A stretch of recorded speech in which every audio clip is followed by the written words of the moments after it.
I'm 86 years old, and there are entire years of my life I cannot remember, not because I'm sick, not because I'm losing my mind, but because I was drunk for most of them. When I look at old photographs, I see birthdays, holidays, family dinners, my son blowing out candles, my wife smiling across the table, friends raising their glasses, and in almost every picture there I am, with a drink in my hand. People look at those photos and say, "You looked happy." But I wasn't happy. I was numb. And numb feels a lot like happiness when you don't know the difference. I don't remember my son's 8th birthday. I know it happened. There's a picture of it, a chocolate cake, blue balloons, my wife in a yellow dress, and me in the background, leaning against the wall, glass in my hand, eyes half closed. My son told me years later that he waited all evening for me to come sit next to him. He wanted me to help him cut the cake, but I never did. I was too busy finishing my drink. I would give everything I have today to go back to that moment, to put that glass down, to walk across the room, to sit next to my boy and help him cut that cake.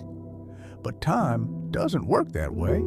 You don't get refunds on wasted years. I started drinking when I was young, not because I was sad, not because life was hard, because it was normal. After work, the men would gather at the bar. We laughed, we told stories, we clinked glasses. A drink meant you belonged. A drink meant you were one of the guys. At first, it was just on weekends. Then it became every Friday, then every evening. Then every evening became 2 drinks, then 3, and somewhere along the way I stopped noticing the change. Alcohol doesn't always destroy your life in a single night. Sometimes it just slowly rearranges your priorities.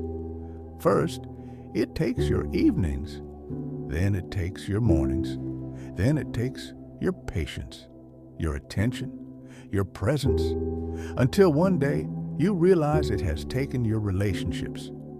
But by then, it's too late. My wife used to sit with me at the kitchen table every night. She would make tea, I would pour whiskey. She talked about her day, about the neighbors, about her plans.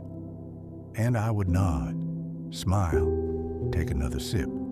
I thought I was relaxing, but in reality, I was disappearing. One evening, she stopped talking.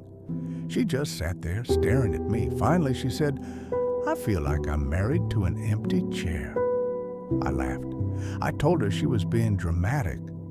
I wish I had listened, because 2 years later, that chair was truly empty. She left on a quiet Tuesday morning. No screaming, no fighting, just a note on the table. It said, "I miss the man you used to be, and I can't keep waiting for him to come back." I read that note with a drink in my hand. That was the first time I cried in years, but not enough to stop. Because alcohol doesn't just sit in the bottle, it lives inside your thoughts. It tells you you deserve it. It tells you you need it. It tells you you'll quit tomorrow. Tomorrow is the favorite word of every man with a problem. Tomorrow, I'll drink less. Tomorrow, I'll fix things. Tomorrow, I'll call her. But tomorrow is a liar. My son grew up in the space between my drinks. I missed his school plays. I missed his soccer games. I missed the quiet talks he needed to have with his father. I was always there physically, but mentally, I was somewhere at the bottom of a glass. One day, when he was 16, he looked at me and said, "Dad, I never know which version of you is coming home." That sentence stayed in my head for years, but not long enough to make me stop. By the time I turned 60, my doctor told me my liver was damaged. He looked at me the way a man looks at someone already halfway gone. "You need to stop drinking," he said, "or you won't make it to 70. I nodded, promised him I would. Then I stopped at the store on the way home and bought another bottle, because habits are stronger than promises. At 78, I woke up in the hospital. Machines around me, white walls, the smell of disinfectant. My son was sitting in the corner. He looked older than I remembered, tired, distant. He said, "I thought this was it." I wanted to tell him I was sorry. Sorry for the missed birthdays. Sorry for the quiet dinners. Sorry for the father I never fully was. But the words felt heavy, and I realized something painful. When you wait too long to say sorry, the words start to lose their meaning, because apologies cannot give people their time back. I stopped drinking that year, not because I was strong, but because my body couldn't take it anymore. Sobriety was quiet, cold, honest. For the first time in decades, I felt everything. The regret, the loneliness, the silence in my home, no laughter, no music, no footsteps in the hallway, just the ticking of the clock and the sound of my own breathing. That's when memories started coming back. Not clearly, not perfectly, just flashes. My son waiting at the door with a soccer ball, my wife sitting at the table with a cup of tea, a birthday cake I never helped cut, and I realized something that hurt more than any illness. Alcohol didn't just steal my health, it stole my presence. It stole a version of me that my family needed. Now I sit by the window every morning. I drink coffee, black, no sugar, and I watch the sun rise. Sometimes my son visits. We talk about simple things: the weather, the news, his job. There's kindness between us, but also distance, a quiet gap built from years he spent without a real father.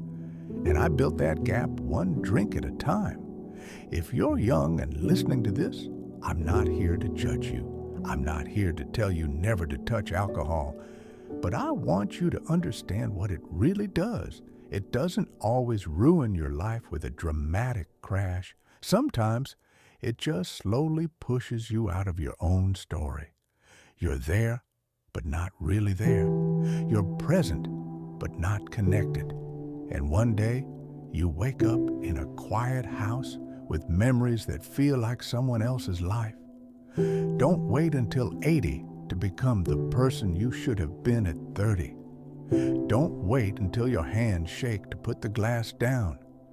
Don't wait until the house is empty to realize what mattered. Put the glass down tonight. Sit at the table longer. Listen to someone's story. Be present while you still can. Because the truth is simple. The moments you drink through are the moments you lose forever.